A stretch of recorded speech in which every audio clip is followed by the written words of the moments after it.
Andy, look, I suppose how different a challenge are South Africa than what you guys have already faced this year? Yeah, it is different. It is different, which is a great thing for us because it's something that we need to judge ourselves on, don't we? The style of play that they play because of what's down the track. I think they're obviously a world-class side. They 100% play to the strengths, and I think that's what rugby's all about, isn't it? Finding out what your strength is and applying it, and they do it better than most. Obviously, the World Cup is a year away, and anything can happen between now and then. But can you just talk to us a little bit about the psychological boost it would give to this team to beat the world champions? Yeah, or not. I suppose that the lessons learned are going to be vast for both sides. Win or lose, I suppose. The team that loses will learn a little bit more, I would have thought, and know which direction that they want to go, not just game plan wise, but personnel wise, etc. So that's why I think this is priceless for both teams. It's a great matchup, and it's exciting because of what's down the track. But for the here and now, well, it's pretty good as well. Calculated risk, but a risk. Is it a risk to play Hugo Keenan, Jameson Gibson Park, and can you talk to us a bit about maybe just the decision-making process around analysing it there? Calculated is probably the right way. I suppose when you weigh everything up, the injuries, the personnel that you've got, and not just that, then when people come back into camp, and it almost goes back down to zero for us, and we judge them from there, how they apply themselves, where their head's at, the confidence that they're bringing out, not just in themselves, but how that portrays to the teammates, etc. And each individual in that regard is completely different, and that's what makes the world go round, isn't it? So when you're talking about somebody like Hugo, I don't know, we could talk all day about him really, but he's the fittest in the team. We'll start there. He's probably the most diligent in the team as well, as far as his work and the confidence that gives, not just getting across his own work, but everyone else's work, and the confidence that he brings to the group in that regard. Some people can hit the ground running and be very good. Some people takes 3 or 4 weeks to be able to do that, and we believe that Hugo's in a good space to be able to perform on Saturday. Last question then from me. Conor Murray, 8th person to hit 100, and it's a pretty special milestone for him, isn't it? Wow, yeah. See, I'm in awe of these people. Like, it's pretty special because we all know that through a career to be able to get to that type of milestone of what it really does take. And I suppose when you're a coach or when you're a player, you see all the ups and downs, and you see all the pressures that come in from all sorts of different directions, and you see everyone wants to move on to what they perceive to be the next best thing. I just think somebody who stands up to be counted time and time again, to get to a point like that, I'm in awe of it because the hardest thing is to stay at the top. Of course there's ups and downs, but what the biggest compliment that I could play Conor, I mean, he's a legend of Irish rugby. Everyone knows that anyway, and the abilities that he's shown through the years are second to none. But the biggest compliment that I could give him is that he is a top class bloke. I don't know anyone who's got a bad word to say about him. And we're all obsessed with rugby, but I suppose when it comes down to how he's managed himself throughout his career, there's some bigger things along the way as well, isn't there? And amongst his peers, which really matters to Conor, he is classed as a fantastic human being. At the other end of the scale, in terms of cap, Rob Balakin, how impressed have you been with him, and what does he offer that's a bit different? He offers something that's a bit different. That's about it, and I suppose we all can see that.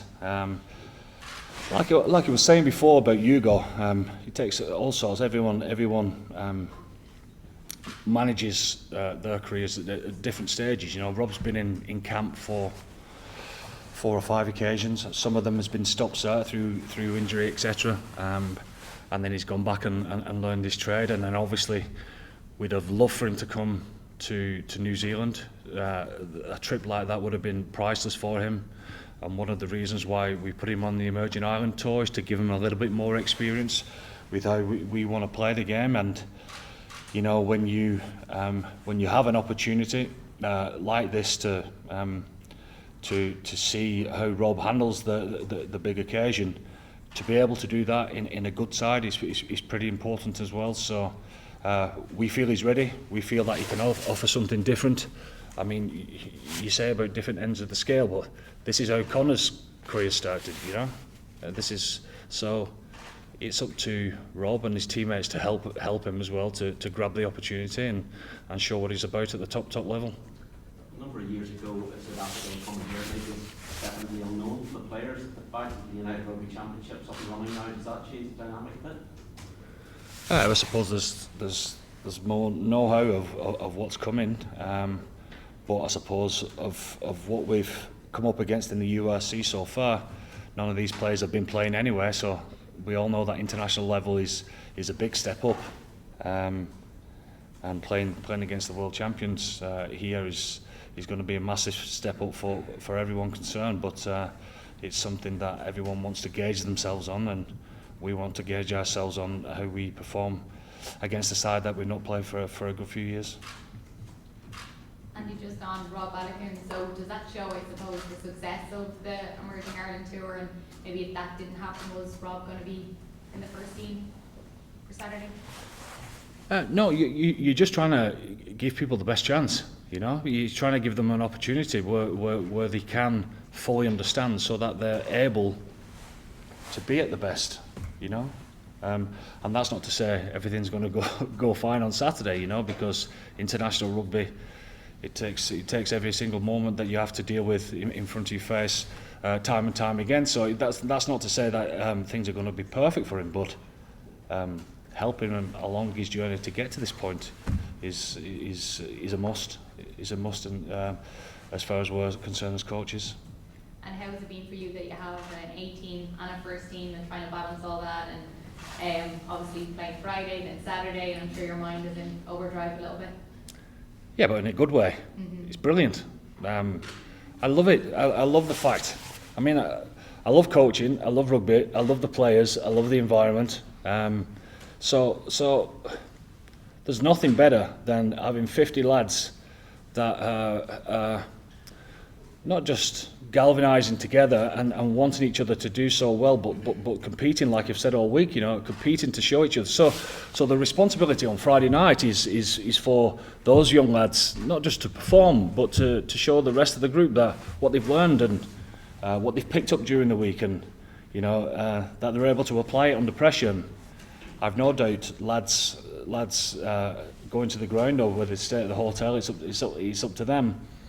What they do the night before the game. I'm sure that's going to inspire them as well. It certainly would me, you know, sat there before a game watching your teammates who you've trained with all week. That would certainly inspire me to want to put the boots on Saturday morning.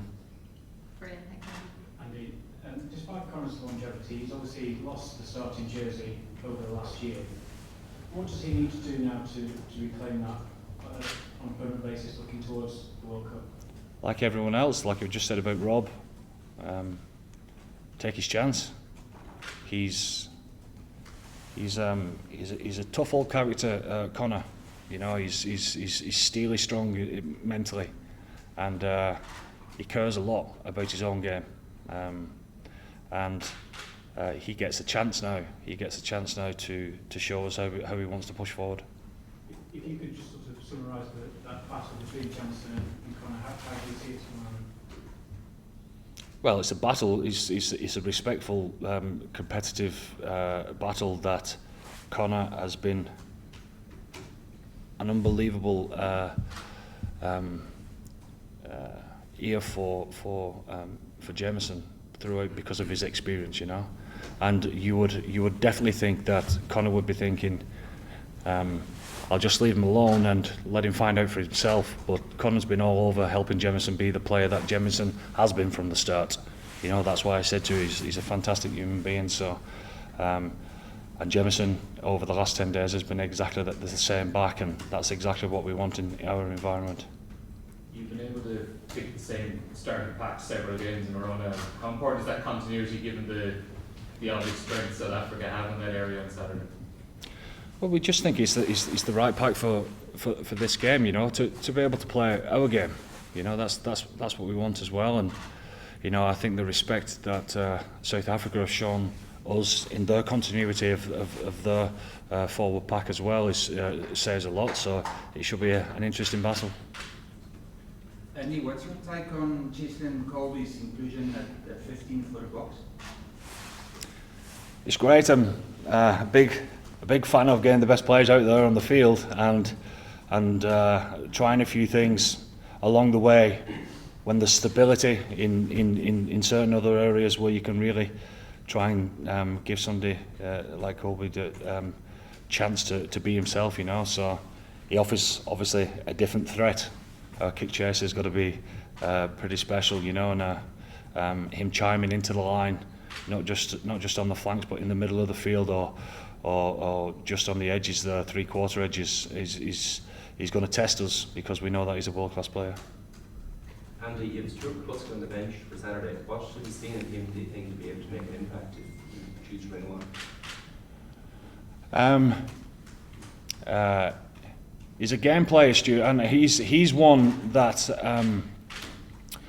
over the last few years it's been tough. It's been tough for him, and it's certainly been tough enough for me as well, because I think Stu's a great player. I think he's a great talent, and that position, as we know, has been strongly contested. They're great together, and to be able to see Stu thriving in the environment and send him home on it every Wednesday has been tough for him to take, you know. But his performances have never wavered. In fact, his hunger has got stronger, and the start of the season has been very bright for him. So I'm looking forward to him. I'm pleased for him to get the opportunity to show what he's about on Saturday. You just want him to be himself, you know. He plays really strong, and he's got a chance now to show his teammates that he's the real deal as far as the big time's concerned, and push on and perform really well and give us a massive headache come the Six Nations. Take last one. Yes, sir, he's a big physical guy, and you expect that it'll be like a really attritional physical game. So how important will the bench be in general to be able to bring on fresh legs and go throughout the game?